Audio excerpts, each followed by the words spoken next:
Today, we're digging into the absolutely dramatic fall of one of the world's most wanted men, Nemesio Oseguera Cervantes, who you probably know as El Mencho.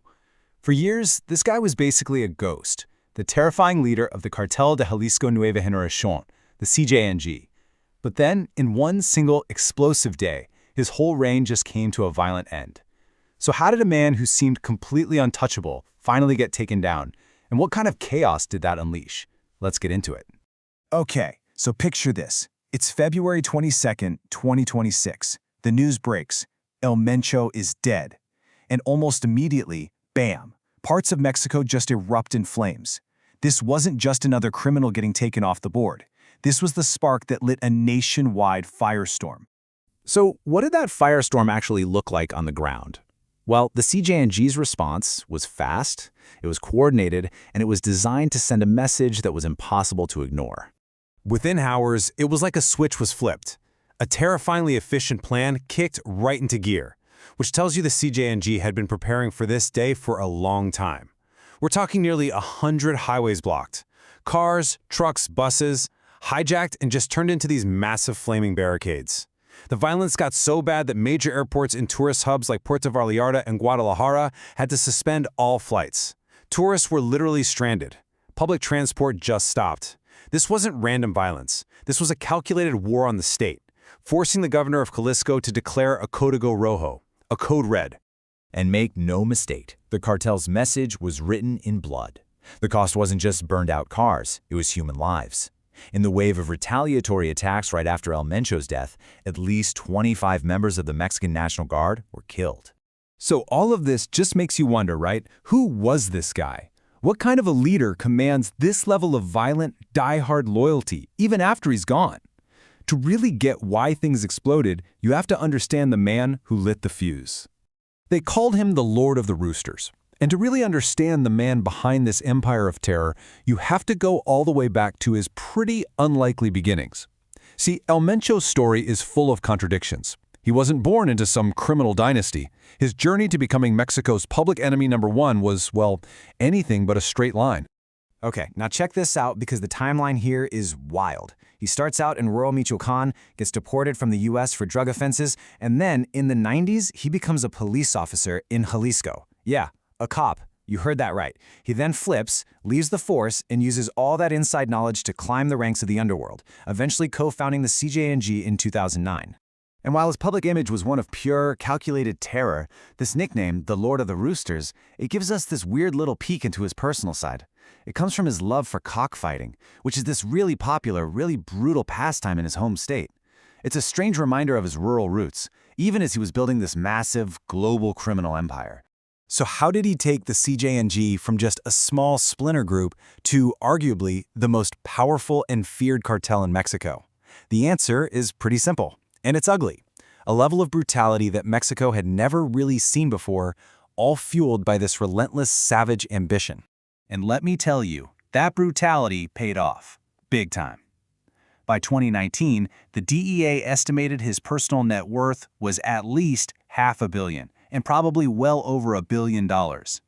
He built a global drug trafficking empire, mostly on meth and fentanyl, that made him one of the richest and most wanted criminals on the entire planet.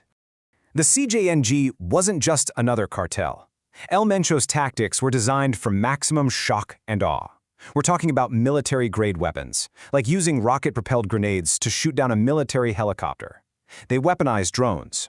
There were even credible, horrifying reports of cannibalism as part of the initiation for their new hitmen, their sicarios. This wasn't just violence, it was psychological warfare.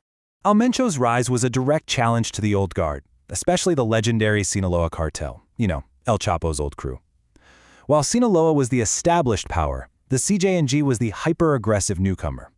El Mencho built his cartel almost like a business franchise, letting local cells run with some autonomy. This fueled incredibly rapid, violent expansion and led to these insane, bloody turf wars all across Mexico for control. For years, El Mencho was a ghost, always one step ahead, hiding out in the mountains of western Mexico.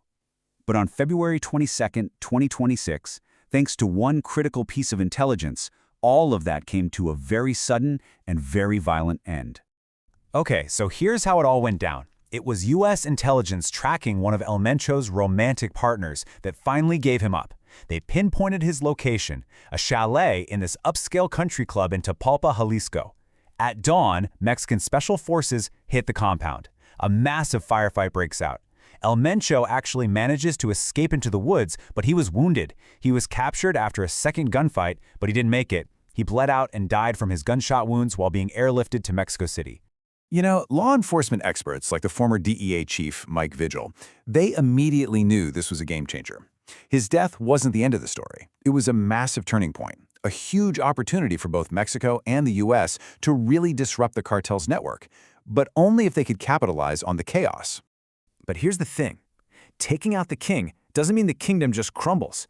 El Mencho's death created this enormous power vacuum, and it sparked a really urgent, really dangerous question. Who's next? And this is where things get really, really dangerous. The line of succession is totally broken. El Mencho's son and his chosen heir, El Menchito, is already locked up in a U.S. supermax prison. So that leaves a handful of powerful, ruthless lieutenants ready to fight over the empire. You've got a stepson, El Pelon, you've got top commanders like El Doblar and El Jardinero, the gardener, who already has a $5 million U.S. bounty on his head. Without a clear leader, a brutal internal war isn't just possible. Most experts think it's practically guaranteed. And all this chaos has immediate, real-world consequences for everybody. The U.S. government had to issue shelter-in-place orders for its citizens, as tourists found themselves stuck. And with the cartel's home base, Guadalajara, set to host World Cup matches in 2026, you better believe the violence has set off massive security alarms. But the biggest question is whether the CJNG will even hold together. Most experts are betting it won't. They predict a bloody split into smaller, warring factions, which could make the violence even more widespread and unpredictable than it was under El Mencho. So look, taking down El Mencho was a huge tactical victory, something that was years in the making. But the organization he built, this decentralized, brutally efficient machine, it still exists. And that leaves us with a really sobering question. They killed the king, sure, but have they actually done anything to dismantle his empire? Or did they just smash open a hornet's nest, unleashing an even more chaotic and violent chapter in this war?